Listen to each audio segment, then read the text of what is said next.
कराची की जो है कंस्ट्रक्शन इंडस्ट्री का है, जिसमें आप देख रहे हैं कि पिछले बहुत अरसे से किसी किस्म की जो है पेशरफ्त या किसी किस्म की जो है इसमें काम नहीं किया जा रहा।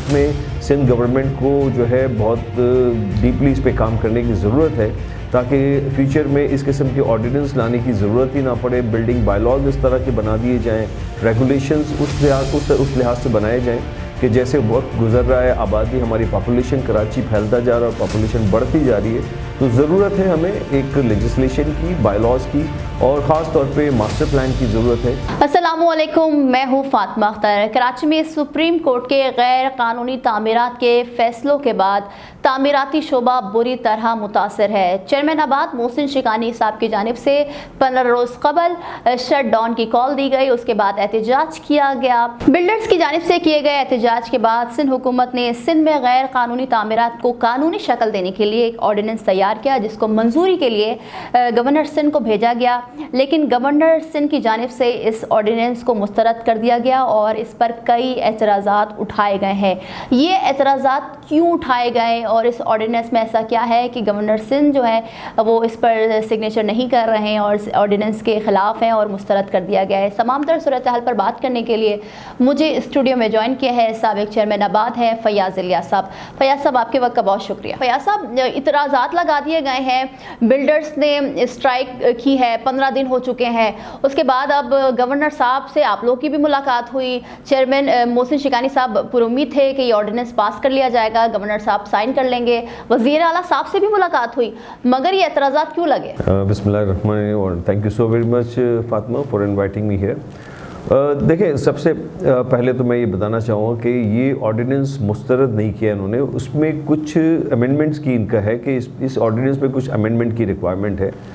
तो हम समझते हैं कि अगर कोई गवर्नर सिंध की कोई रिजर्वेशन है और दिस ऑर्डिनेंस जो सिंध गवर्नमेंट ने दिया है, तो मैं समझता हूँ वो भी इनका राइट है कि अगर जो उनकी ऑब्जर्वेशंस इसके हवाले से हैं और कुछ चीज़ें वो चाहते हैं कि इसमें अमेंडमेंट होनी चाहिए, और जिसके लिए हमारी चीफ मिनिस्टर सिंध से भी मुलाकात रही आबाद की, और टाइम टू टाइम हमारी इनके जो कंसर्न मिनिस्टर्स हैं उनसे भी मीटिंग्स हुई हैं जिन्होंने इस ऑर्डिनेंस पे काम किया है।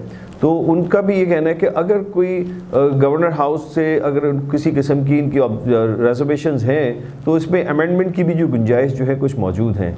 तो हम समझते हैं कि ये ऑर्डिनेंस इंशाल्लाह जो है जल्द ही हो जाएगा इस पे क्लियर, अगर आफ्टर द अमेंडमेंट्स।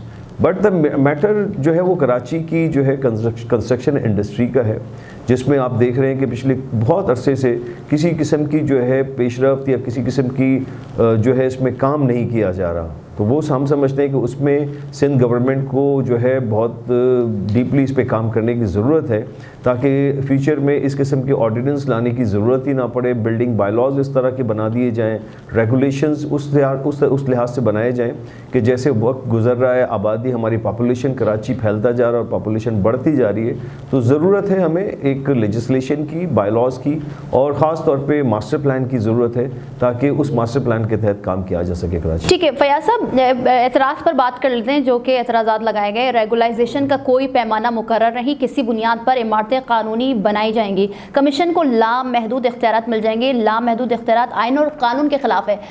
ऐसे कौन से कमीशन को क्या लामहदूद इख्तियारात मिल रहे हैं? जो गवर्नर साहब ने कहा है कि इख्तियारात मिल जाएंगे तो फिर जो जहाँ पर जो गैर कानूनी तामीरात है वो रूज पर पहुँच जाएगी।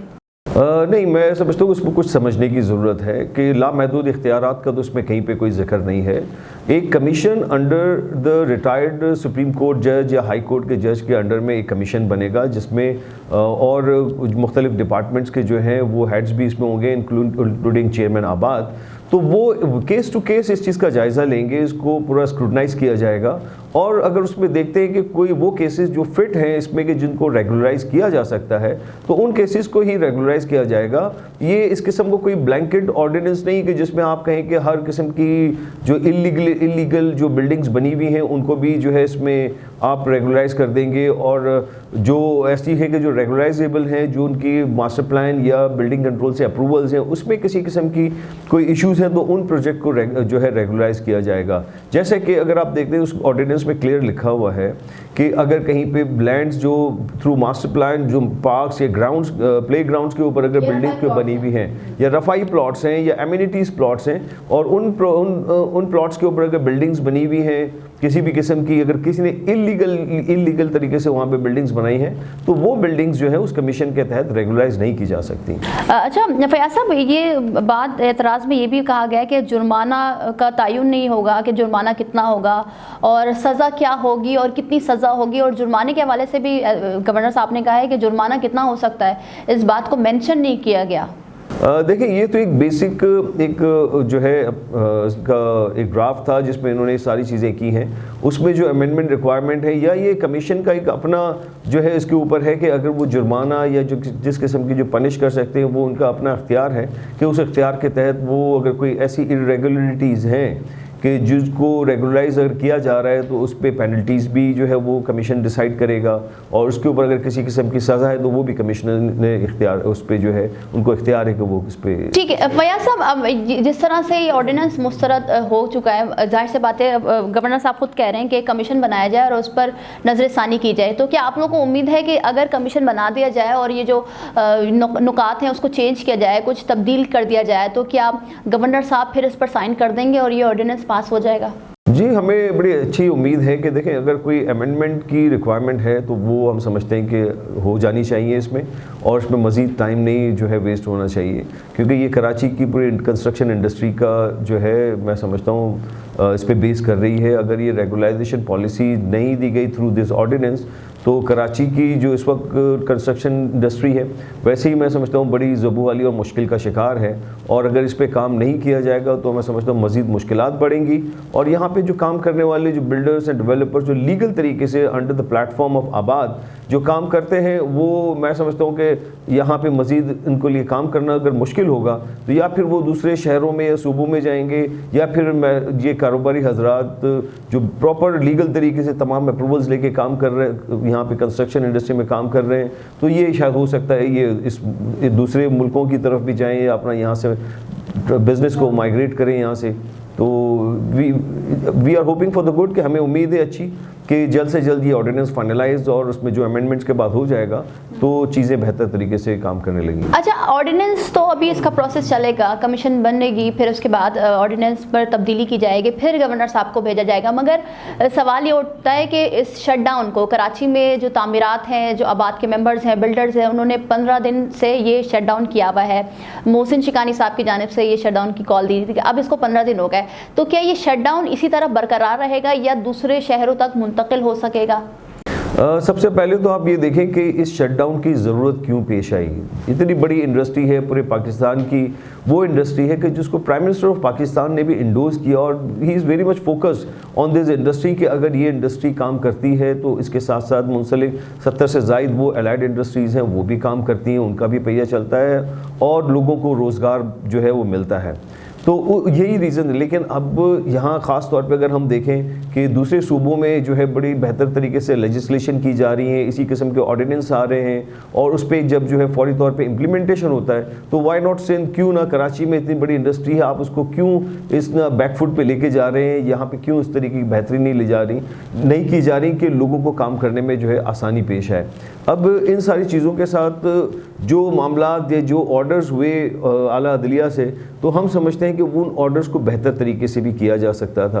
हमारा एक पीसफुल प्रोटेस्ट था जिसमें हमने सिंपली ये इंडोर्स कराना था या ये चीज़ एड्रेस करानी थी कि अगर इस तरह से 5 साल जहाँ जिस बिल्डिंग में जो अलॉटीज़ आबाद हैं, जिसकी मुकम्मल तमाम किस्म की अप्रूवल्स ली गई हैं, अगर उन बिल्डिंग्स के लिए भी इस किस्म के ऑर्डर्स आएंगे, ये डेमोलिशंस की जाएंगी, तो वो एक पीसफुल प्रोटेस्ट था जिसके ऊपर इस तरह से जो हम देखते हैं कि गवर्नमेंट ऑफ सिंध की तरफ से या पुलिस या रेंजर्स की तरफ से जिस तरह से लाठीचार्ज किया गया उन बिजनेस कम्युनिटी के लोगों पे जो कि हायर टैक्स पेयर्स में शामिल थे ये लोग, और आपकी इस इंडस्ट्री का पहिया मतलब वो चलाते हैं पूरे पाकिस्तान में, एक बड़ा प्लेटफॉर्म है आबाद, उन लोगों पे इस किस्म का तशद्दुद करना, तो ये हमारे लिए हम समझते हैं कि बड़ी बदकिस्मती का वो दिन था। आई पर्सनली कॉल दिस कि वो एक सियाह दिन था, ब्लैक डे था कि इस कंस्ट्रक्शन इंडस्ट्री के ऊपर जो इस तरीके की चीज़ें गई।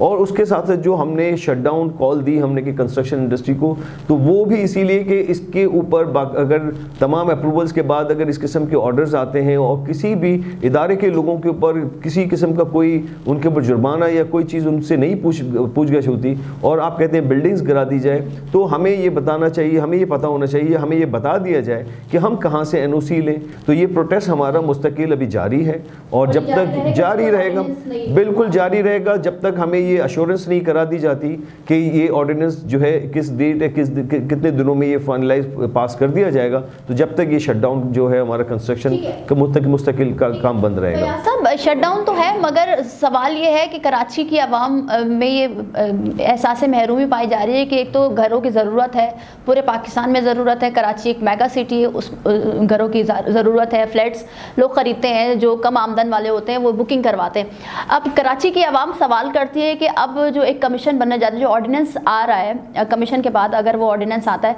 तो कहा जा रहा है कि ये चोर जो गैर कानूनी तामीरात कर रहे हैं उनको खुली छूट दे दी जाएगी इस ऑर्डिनेंस के ज़रिए। ये बड़ी बदकिस्मती है इस इंडस्ट्री के साथ और इस शहर के साथ भी। कराची जैसे कि पाकिस्तान के सबसे बड़े शहरों में इसका पहले नंबर पे शुमार होता है, इसी तरह से दुनिया के भी अगर आप बड़े शहरों में देखें तो कराची का शुमार तकरीबन चौथे पाँचवें नंबर पर आता है पॉपुलेशन के लिहाज से। और आज हम देखते हैं कि इस शहर में हमें इंफ्रास्ट्रक्चर अगर हम देखें या कराची का मास्टर प्लान देखें तो कहीं पे भी वो इंफ्रास्ट्रक्चर या मास्टर प्लान हमें नज़र नहीं आ रहा। मास्टर प्लान 2020 आपने दिया जिसके ऊपर जो है कुछ जो प्रोविंशियल और लोकल गवर्नमेंट के इनके मसाइल थे जिसकी वजह से उसकी इम्प्लीमेंटेशन नहीं हो सकी, तो हमारा एग्जीक्यूशन भी कुछ ना हो सकी। अब काम हो रहा है मास्टर प्लान 2047 के ऊपर और उसमें भी ये है कि ये मास्टर प्लान 2047 जाके कंप्लीट होगा 2023 में, तो 2023 तक तो और ये मसले मसाइल और बढ़ते रहेंगे। और यहाँ पे हमें बहुत ज़्यादा ज़रूरत है एक सिविल जो है एडमिनिस्ट्रेशन मैनेजमेंट की ज़रूरत है जो इस पूरे शहर के इंफ्रास्ट्रक्चर के ऊपर, चाहे कंस्ट्रक्शन इंडस्ट्री से ख़ासतौर पर मुंसलिक हो या आपका इंफ्रास्ट्रक्चर जो रोड्स हैं, वाटर, सीवर या बिजली के जो हमारे लोगों को मसाइल पेश आते हैं और जिस तरह से हमारा जैसे पॉपुलेशन बढ़ती जा रही है इसी तरह से आपके शहर में ट्रैफिक भी बढ़ता है और लोगों की जो पॉपुलेशन बढ़ रही है तो एक नीड तो बेसिक है ना, आपको रेजिडेंस चाहिए, एक छत चाहिए, एक शेल्टर चाहिए। आज अगर हम देखते हैं तो तकरीबन 1 करोड़ 20 लाख जो है वो घर पूरे पाकिस्तान में आज भी ज़रूरत है और हर आने वाले साल में ये तकरीबन 3 लाख घरों की जो है आपको ज़रूरत और बढ़ती है। इसकी वजह है कि आपकी जो पॉपुलेशन ग्रोथ हो रही है 2% से आपकी पॉपुलेशन ग्रोथ हर साल आपकी बढ़ती जा रही है। तो उस लिहाज से ये तो एक मसाइल है। दूसरा, जैसे आपने बताया कि हमारी वो जो कम्युनिटी, जो वो बायर्स, जो इन्वेस्टर जिनकी एक बेसिक नीड है वो अपने लिए घर लेना चाहते हैं, आज वो बड़ी परेशानी में मुब्तला हैं। आज उनको ये नहीं समझ या उनकी परेशानी ये कि जहाँ पे ऑलरेडी ऑनगोइंग प्रोजेक्ट्स हैं, जहाँ बाकायदा अप्रूवल्स लेके बिल्डिंग्स बनाई गई हैं, प्रोजेक्ट्स बन रहे हैं, तो वहाँ पे आया वो उसमें पेमेंट करते हैं, या जो ऑलरेडी प्रोजेक्ट मुकम्मल होने के बाद जहाँ आबाद हो चुके हैं वहाँ पे भी जो रहने वाले हैं वो परेशान है कि कल को खुदा न खास्ता ऐसा ना हो कि हमारे प्रोजेक्ट्स भी जो है इस किस्म का वहाँ पे भी कोई ऑर्डर आ जाए और वहाँ पे भी डिमोलिश कर दिया जाए और हमें बेघर कर दिया जाए। तो ये एक बड़ी बेयकीनी वाली और जो है ना सिचुएशन जो है कराची में ख़ास तौर पे बन गई है और हम एज ए बिल्डर्स भी इस चीज़ को मतलब एक बड़ा इस चीज़ को हम समझते हैं कि दुख हमें इस चीज़ का है कि ये जो मामला जिस तरह से आज कराची में कंस्ट्रक्शन कम्युनिटी है इस कंस्ट्रक्शन एक्टिविटीज़ के हिसाब से रुके हुए हैं और लोगों को जो इतना कॉन्फिडेंस इनका लूज़ हुआ है तो हमें भी मुश्किलात हो रही हैं। काम बिल्कुल इस वक्त जो है हमने टोटली जैसे बंद हुआ है। फयाज, ये जो 70 अलाइड इंडस्ट्री से वाबस्ता है तो नुकसान काफ़ी, क्योंकि 15 दिन हो चुके तो नुकसान काफ़ी हो रहा है और जो इंडस्ट्री से वाबस्ता है वो भी बुरी तरह मुतासर हो रही है। जी हाँ, बिल्कुल। देखिए, कंस्ट्रक्शन इंडस्ट्री जो कराची की सबसे बड़ी और पाकिस्तान की सबसे बड़ी एक इंडस्ट्री है जिसको दर्जा भी दिया गया पिछले साल प्राइम मिनिस्टर की तरफ से इस इंडस्ट्री कंस्ट्रक्शन को एज ए इंडस्ट्री, और अगर आज इसकी एक्टिविटीज़ बंद है तो इसका मतलब ये है कि वो तमाम एलाइड इंडस्ट्रीज़ भी मुंसलिक जो हैं वहाँ पे भी जो है वहाँ पे काम बंद है, उस तरह से काम नहीं हो रहा और लोगों को रोज़गार के जो मसाइल हैं वो पेश आ रहे हैं। और ये बेरोज़गारी जो हो रही है, एक तो कंस्ट्रक्शन सेक्टर से मुंसलिक वो जो लेबर हैं, स्किल्ड, अनस्किल्ड या स्किल्ड लेबर हैं, वो प्रोफेशनल आपके इंजीनियर, आर्किटेक्ट्स हैं, वो भी सारे काम इस वक्त बंद हो चुके हैं, तो उनकी जॉब्स के भी मसले मसाइल हैं। साथ साथ वो आपके जो मुंसलिक लेबर जो एलाइड इंडस्ट्री से हैं उनके भी जो है इनकी भी जॉब्स इस वक्त बंद है, सारे उनकी जॉब्स जो है इस वक्त काम नहीं हो रहा। तो ये हज़ारों नहीं, ये लाखों लोगों की जॉब्स के मसाइल हैं, लाखों घरों के जो जो है उनके रोज़गार का मसला है कि वहाँ पे ये इफ़ेक्ट होंगे। तो हम समझते हैं सिंध गवर्नमेंट है या गवर्नर ऑफ सिंध हैं इमरान इस्माइल साहब, वो फौरी तौर पे इस ऑर्डिनेंस के ऊपर जो है हम समझते हैं कि जो भी अमेंडमेंट रिक्वायर्ड है वो फौरी तौर पे इस पर काम करके ये इसको फाइनलाइज किया जाए और उसको पास किया जाए इस ऑर्डिनेंस को। बिल्कुल, हम भी उम्मीद करते हैं कि ये जो एतराज़ात लगाए गए हैं गवर्नर सिंध की जानिब से वो एतराज़ात ख़त्म हो जाएँ और जो ऑर्डिनेंस जो सिंध हुकूमत लाने की कोशिश कर रही है गैर कानूनी तामीरात को तहफ़्फ़ुज़ देने के लिए, वो जल्द से जल्द आ जाए। फयाज़ इलियास साहब, आपके वक्त का बहुत शुक्रिया। और अब बात करेंगे कराची में ग्रीन लाइन बस सर्विस की, जिसका इफ्तिताह कल वज़ीर आज़म इमरान खान साहब की जानिब से कर दिया गया है। ग्रीन लाइन मनसूबा क्या है और इसकी खुसूसियात क्या है और इसको किसने शुरू किया, किसने ऐलान किया, ये जानना बहुत ज़रूरी है। एक रिपोर्ट तैयार की गई है, वो देख लेते हैं पहले।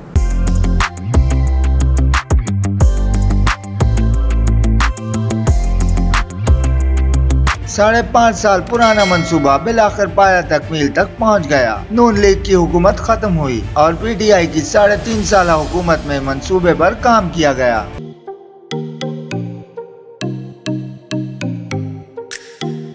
ग्रीन लाइन बस मंसूबे का ऐलान जुलाई 2014 में नून लीग की विफाकी हुकूमत ने किया था। मंसूबा 2016 में शुरू होकर 2017 में मुकम्मल होना था, लेकिन मंसूबा मुकम्मल होने में ताखिर होते होते दिसंबर 2021 आ गया। अगरचे ये मंसूबा अभी भी नामुकम्मल है, लेकिन ना होने से होना बेहतर की बुनियाद पर मंसूबे का इफ्तिताह किया जा रहा है। साबिक लीगी वजीर आज़म नवाज शरीफ ने फरवरी 2016 में मंसूबे का संग बुनियाद रखा था,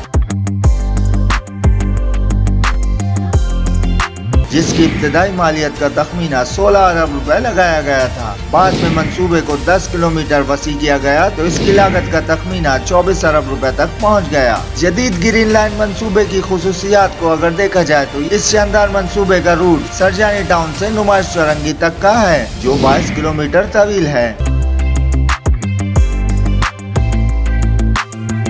मंसूबे में एयर कंडीशन बसों के 22 स्टॉप्स हैं। 216 ड्राइवर्स रोजाना जिम्मेदारी निभाएंगे, जबकि एक बस में 44 अफराद के बैठने की गुंजाइश होगी। इसके अलावा कंडक्टर केबिन भी अलग है। मुसाफिरों के लिए लिफ्ट, बुजुर्ग और खुसूसी अफराद के लिए व्हील चेयर रैंप भी हैं। यही नहीं, कैंटीन, वॉशरूम्स और टिकट बूथ भी बनाए गए हैं। दौरान सफर वाईफाई भी मिलेगा।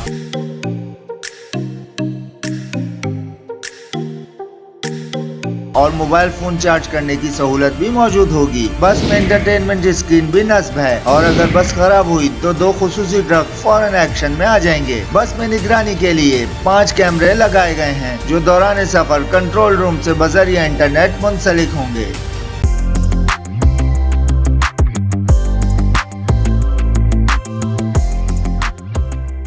सवाल यह है कि ये 2014 में इस प्रोजेक्ट का ऐलान किया गया। मियां मोहम्मद नवाज शरीफ जो कि उस वक्त के वजीर आज़म थे, और उसके बाद 2016 में इसकी संग बुनियाद रखी गई है।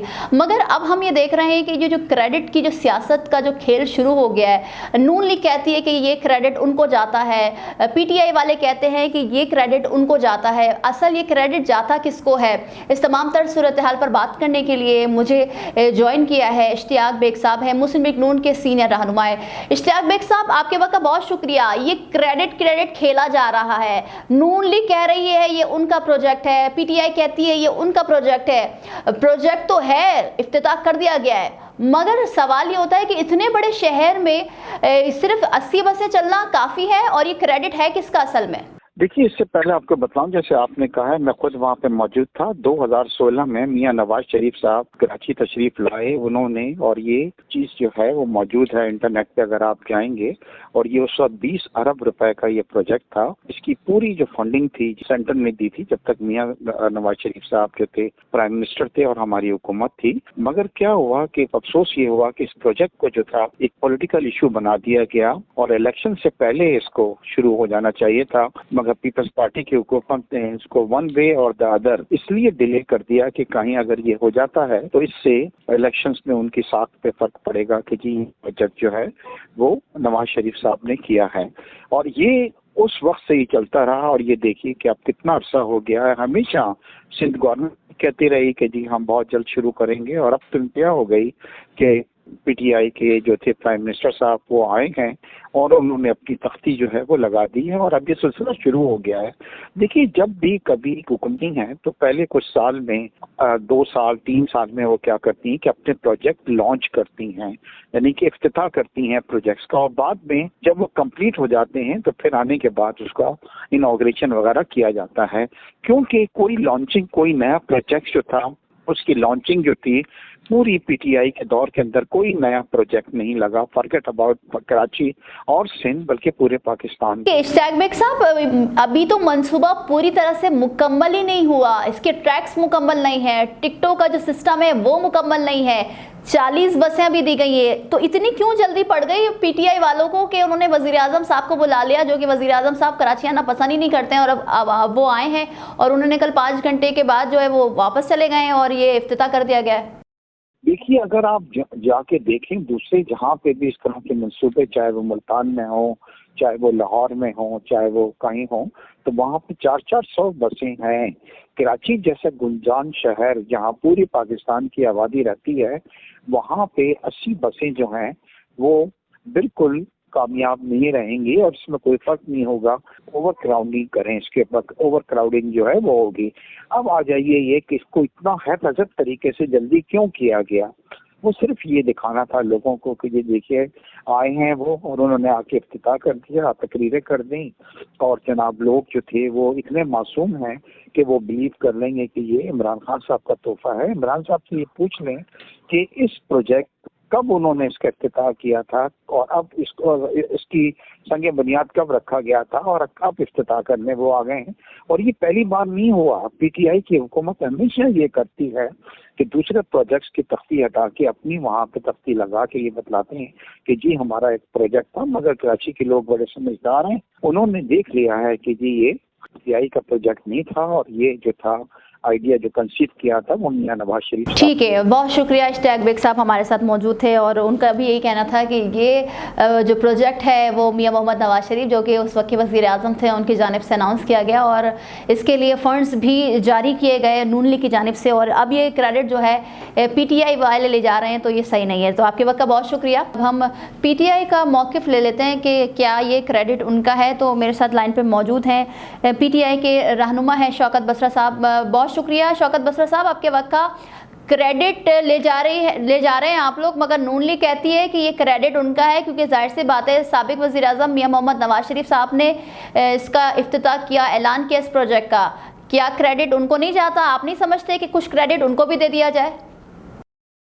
अच्छा, पहली बात तो ये है कि 2014 में शुरू हुआ और आज 2021 से भी खत्म होने वाला है, बल्कि 2022 शुरू होने वाले हैं। यही तो मसला है कि यहाँ पर साल हर साल से फटियां लगा दी जाती हैं, इफ्तिताह कर दिए जाते हैं, फिर उसकी तरजीहात ही सिर्फ ये है कि मीडिया को बताया जाए कि जी ये देखिए हमने फलां चीज का इफ्तिताह कर दिया, फलां का इफ्तिताह कर दिया, लेकिन रिजल्टेंटली प्रैक्टिकली कुछ भी नहीं होता। यही अगर ये 2014 में इफ्तिताह किया गया था तो मैक्सिमम 2 साल या 3 साल में ये कंप्लीट हो जाना चाहिए था, लेकिन नहीं हुआ। अब सूरत ये है कि अल्हम्दुलिल्लाह पीटीआई की हुकूमत आने के बाद दिन रात इस पर काम हुआ। जब चीजें मुकम्मल हो गई, जब वो ऑन ग्राउंड होने लगा, तो इन लोगों ने शोर मचाना शुरू कर दिया। मंसूबा तो हमारा था, तख्तियां ये लगा रहे हैं। भाई पहली बात तो ये हकीकत है कि इसको आज फर्ज करें पीटीआई की गवर्नमेंट है, मैं अपने हल्के में हारूनाबाद फोटाबाद एक रोड है जो बहुत एक इम्पोर्टेंट रोड है मेरे हल्के के अंदर, वो 3 अरब का प्रोजेक्ट में लेकर आया हूँ, उसका हमने इफ्तिताह किया है, काम शुरू हो गया है। कल अगर वो रोड कंप्लीट होती है तो कोई फर्ज करे कल हमारी हुकूमत नहीं आती, कोई दूसरी हुकूमत आकर उस पर बोर्ड लगा देती है और कहती है, तो भाई हम क्या कर सकते हैं? उनका जाहिर है उनके टेन्योर में कंप्लीट हुआ है। अब एक चीज इसमें और आ जाती है, आप ये देखेंगे 2014 में जब ये इसका इनॉग्रेशन की इन लोगों ने, इसकी फंडिंग क्या हुई, क्या फंड रखे गए, क्या दिए गए? अगर फंड रखे नहीं गए, उसके लिए फंड इश्यू नहीं हुए, तो क्या फायदा ऐसे प्रोजेक्ट्स का कि आप सिर्फ दिखाने के लिए, लोगों को बताने के लिए, पॉलिटिकल गिमिक्स के लिए ये सारा कुछ करें। जी शौकत बसरा साहब, अभी तो ये जो ग्रीन लाइन बस मंसूबा है ये तो पूरी तरह से मुकम्मल भी नहीं हो पाया है। इसके ट्रैक्स मुकम्मल नहीं है। जिस तरह से मैंने इश्तियाक साहब से भी पूछा तो वज़ीर आज़म आए और उन्होंने इफ्तिताह कर दिया। इतनी जल्दी क्यों थी आप लोगों को कि ये इफ्तिताह हो जाए? क्रेडिट की ही बात लेना चाह रहे थे, क्रेडिट लेना चाह रहे थे आप लोग? देखिए, जो आप कह रहे हैं कि 80% काम मुकम्मल हो गया, मैं आपको 3 इयर्स करने लगा हूँ। 2014 से लेकर 2018 तक कितने साल बनते हैं? 4 साल।